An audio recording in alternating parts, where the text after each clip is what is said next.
म त यो भन्न चाहन्छु कि जुन ठाउँमा तपाईँको सम्मान छैन, जुन ठाउँमा तपाईँको अपमान मात्रै छ, त्यो ठाउँमा तपाईँ नजानुहोस्।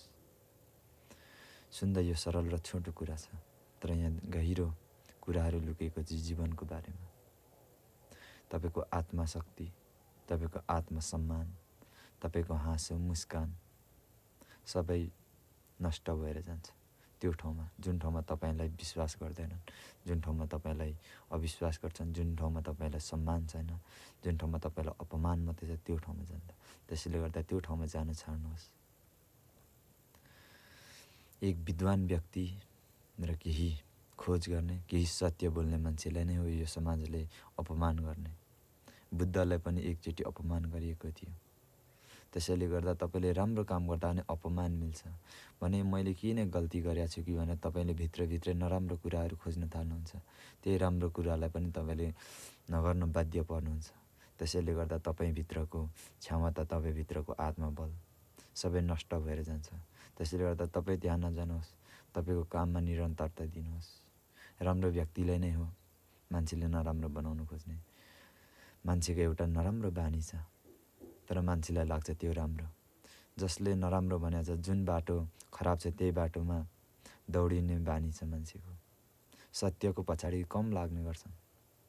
त्यसैले म आज एक्लो छु, तपाईँहरूले हेर्न सक्नुहुन्छ। सत्यको बाटो खोज्नु निकै गाह्रो पर्छ। एक्लो भएर जिउनु गाह्रो पर्छ, एक्लो भएर दौडिनु गाह्रो पर्छ, तर एक दिन सफलतामा पुगिन्छ। त्यसैले गर्दा तपाईँले जुन ठाउँमा सम्मान मिल्दैन त्यो ठाउँमा नजानुहोस्। अपमान मात्रै छ त्यो ठाउँमा नजानुहोस्। तपाईँको आफूभित्र रहेको कुराहरू सबै भुलेर जानुहुन्छ। आफूले के गर्नुपर्ने छ त्यो कुरामा ध्यान दिनुहोस्। तपाईँको भित्रभित्रै तपाईँले गर्न खोजेको चिज पनि तपाईँले गल्ती तपाईँले आफै खोज्दा खोज्दै तपाईँले त्यो राम्रो चिज पनि हराउनु पर्न बाध्य पर्छ। त्यसैले गर्दा त्यसलाई हराउनु नदिनुहोस्।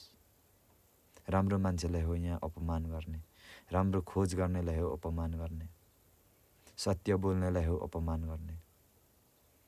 झुटो बोल्ने राजनीति गर्ने नेता मन्त्रीको पछाडि धेरै मान्छेहरू दौडेको तपाईँले पनि देख्नु भएको छ, मैले पनि देखेको छु।